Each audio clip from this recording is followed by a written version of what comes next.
Hindi po kami tumitigil. At ang aking mga tauhan sa paghahanap kay Miss Martinez. Nagbigay na rin po kami ng litrato sa lahat ng mga presinto. Ginagawa po namin ang lahat para mahuli siya.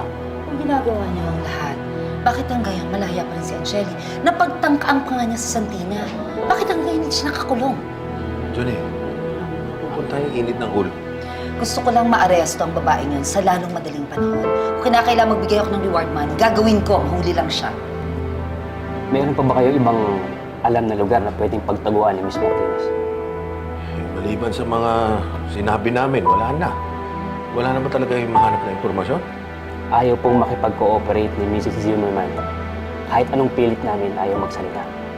Kung ayaw niya makipag-cooperate sa inyo, ako ang kakausap sa kanya. Alam ko kung paano siya pagsasalitain. Anong pinaplano mo?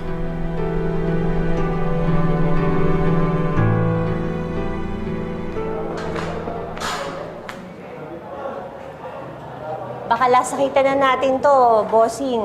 Sigurado ako padala ng anak ko yung bisita ko. Ilalabas na ako ni Angeli. Hindi abogado ang bisita mo.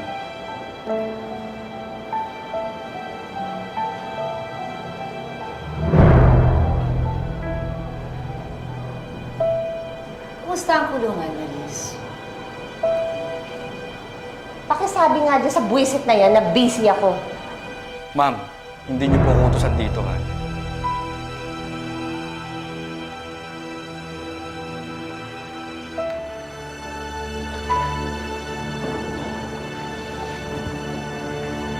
Bilis talaga ng karma, no, Maris?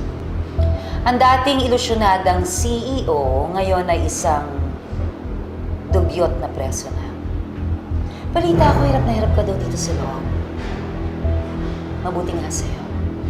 Kasi yun ang nababagay sa mga katulad mo na halangang bituka.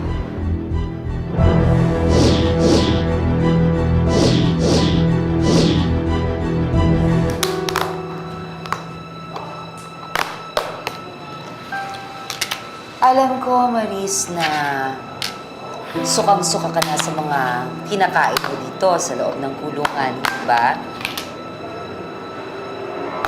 Alam ko rin na sabik ka ng makatikim ng masasarap na pagkain. Eh,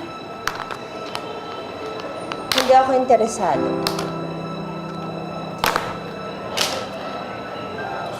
talaga? Talaga lang, ha? Paano kung sabihin ko sa'yo, Maris, na willing akong gawin lahat para sa'yo? Katulad ng pwede kong kausapin ng warden dito para mapagaan ang buhay mo sa loob ng kulungan.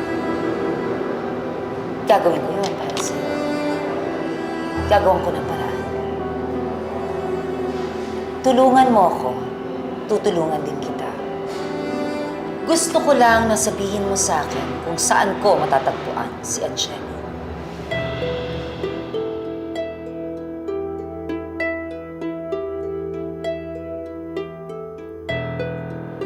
Paano ako makakasiguro na tutuparin mo yung sinasabi mo?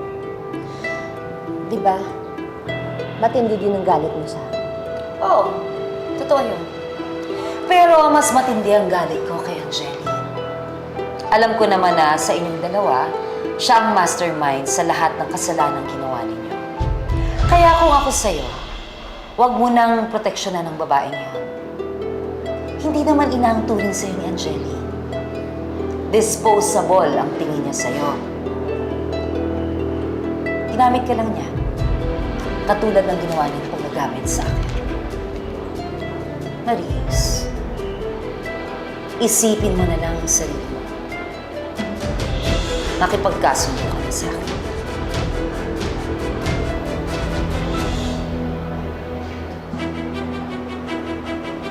Kung may papel at ballpen ka, pwede kong i-sketch kung paano pumunta ron. Dahil hindi ko alam ang eksaktong address.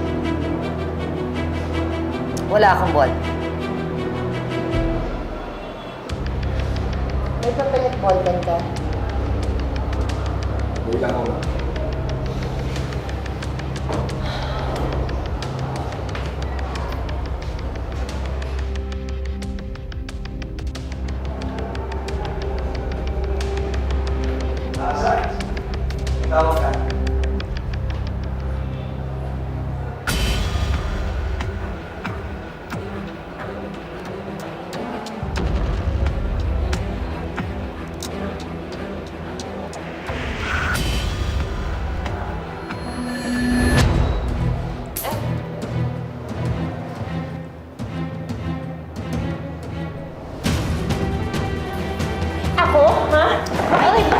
sa'yo?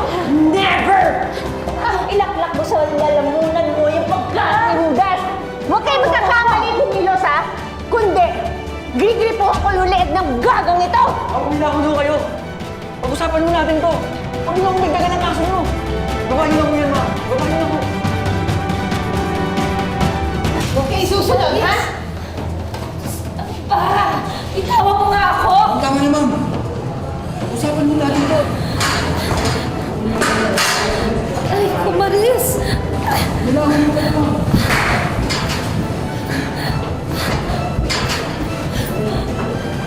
Sinabi huwag kayo sumunod!